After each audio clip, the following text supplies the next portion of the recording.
Okay, so this is Fake 4, episode 4 of the series of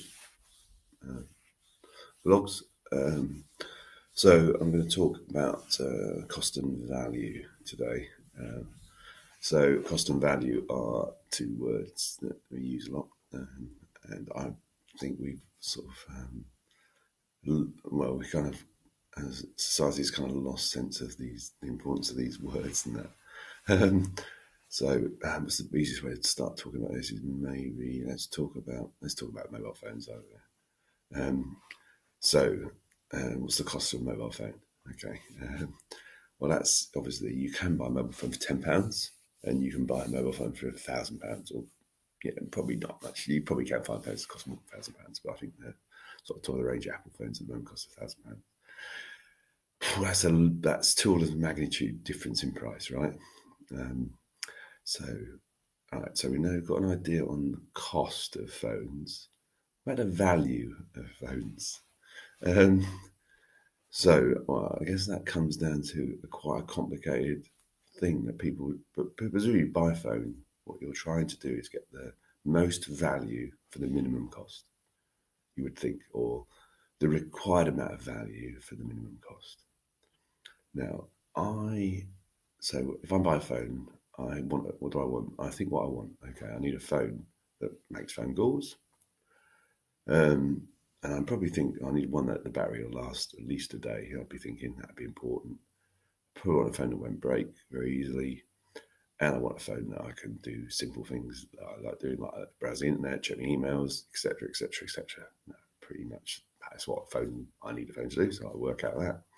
Then I look and see what are the best phones that can do that. And normally I spend maybe £100. I mean, I'd like to not spend £100. I'd probably try and spend less, between £50 and £100. I have bought phones for £10, just make calls, but I find them a bit annoying. And actually, I think it's worth spending a little bit more to get a phone that you can listen, use it Wi-Fi and you check your emails and stuff like that, Facebook or whatever it is. So I've decided what I need the phone to do. So I think I get quite good value. I think for the amount of money I spend, I get like quite an impressive gadget essentially. So the question is, why do people spend £1,000 on a phone? Now, I have no idea. I have no idea why anyone feels the need to spend £1,000 on a phone. Currently, my phone is my daughter's old phone. My daughter she buys Apple phones. Apple's a brand that I have a strong dislike to. But currently, I have an Apple phone, so it's an Apple 5S, I think it is. I got it for nothing because it was my daughter's old phone that was sat in a drawer. And I said, "Have you got a phone anywhere?" And she says, "Yeah, I've got this one in the drawer." So that's quite. I'll have that. And this is because I lost my phone broke when I was on a fairground ride. It flew out of my pocket and smashed. And everyone was going, "Oh, you've broken your phone." Oh no! And I was going, "There's been no big deal." I wasn't too bothered. Hard just to get another phone. But if it had been £1,000 that phone, I'd have been really pissed off, I reckon. And I think there was obviously a big disconnect with people. Maybe, like thinking, God, you spoke his phone as, what an idiot and that. And I was just going, shit happens, no biggie. I'll just and I even went home and I said, "Has anyone got a phone?" "Oh yeah, there's one in the drawer here," like that. And that's absolutely fine. It's probably better than the phone that flew out of my pocket. And that one was just sat in the drawer doing nothing, just gathering dust. So I've sort of gained in a way from breaking my phone. So I was trying to work out why people spend so much money on these phones. And I really struggle with it.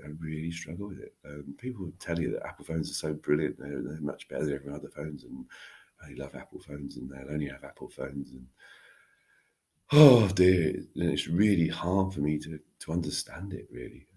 I understand it from my daughter's perspective because they use FaceTime. And my understanding is that it only really works if you've got two Apple phones to FaceTime. And unfortunately, all their friends have Apple phones.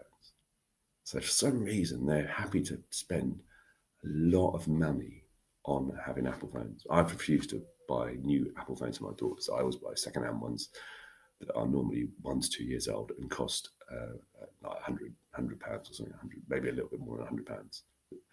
And they're like, if they were 2 years ago, they're worth £500. So I'm getting the same value, but for a fraction of the cost. Now, why isn't everyone doing that? Well, I presume everyone doesn't do that because if everyone did that, then no one would buy new phones. But not a problem. There's plenty of. So I've run out of time again, but it's kind of an interesting thing think about when you buy a phone, how you end up with the phone you do have. I'm going to explain a bit more about that in the next episode.